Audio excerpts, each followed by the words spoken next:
right, let's take a look at this week's internet weather. So these are the top 10 most probed ports for the past week.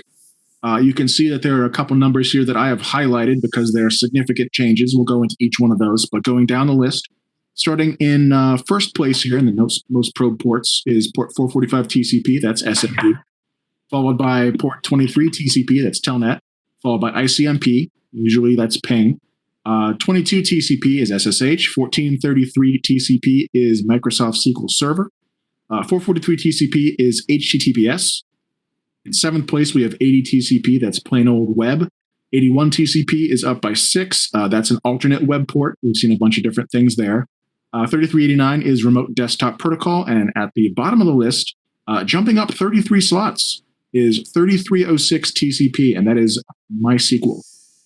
So let's take a look at the most sources probing, the top 10 in that. A lot of these ports are ones that were already in the previous report. I won't go over all of them, but 8080 TCP is an alternate web port, sometimes related to web proxies.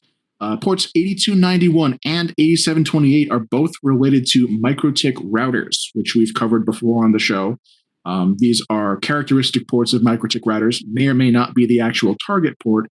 If you find a device with one of these two ports open, pretty good confidence that what you're looking at is a MikroTik device. And we've covered 1433 and ICMP. 5555 at 10th place is Android Remote Debug Bridge.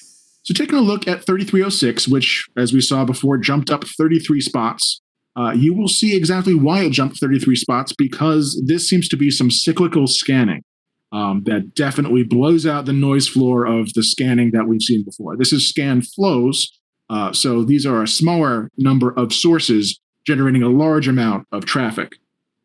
And these spikes that you see here, the sources for those flows are typically in the Netherlands, in China, or the US. Some of these are cloud providers and other hosting providers. But it is interesting to see this. 3306 MySQL is a database port. What they're scanning for in particular is hard to say, but it is possible using certain SQL commands to take control of machines. You may also be able to just walk in and search through the database as well, given the correct credentials. So it's interesting to follow this. And keep a close eye on this graph, because I'm going to go to the next one. You're going to see something that looks very similar.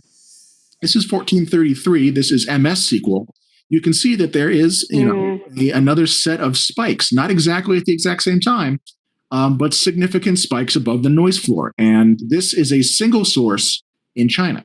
So somebody is doing, not sporadic, but scheduled scanning for some of these ports on a regular basis. Now, if this is some sort of internet census or some sort of Shodan-like system that provides this information to the public, that's one thing. But it could also be somebody looking for targets for exploitation. And we'll go on to the next port.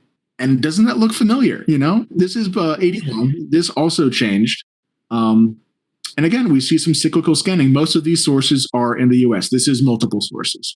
So the source populations for these scans does seem to vary between ports.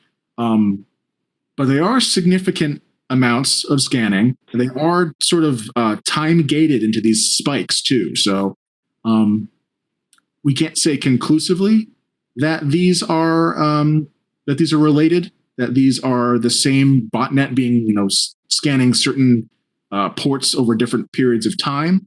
But it does look like they might be related in some way. So that is something we can keep an eye on for the future. They definitely have got to. It can't be just coincidence and all going after these SQL ports.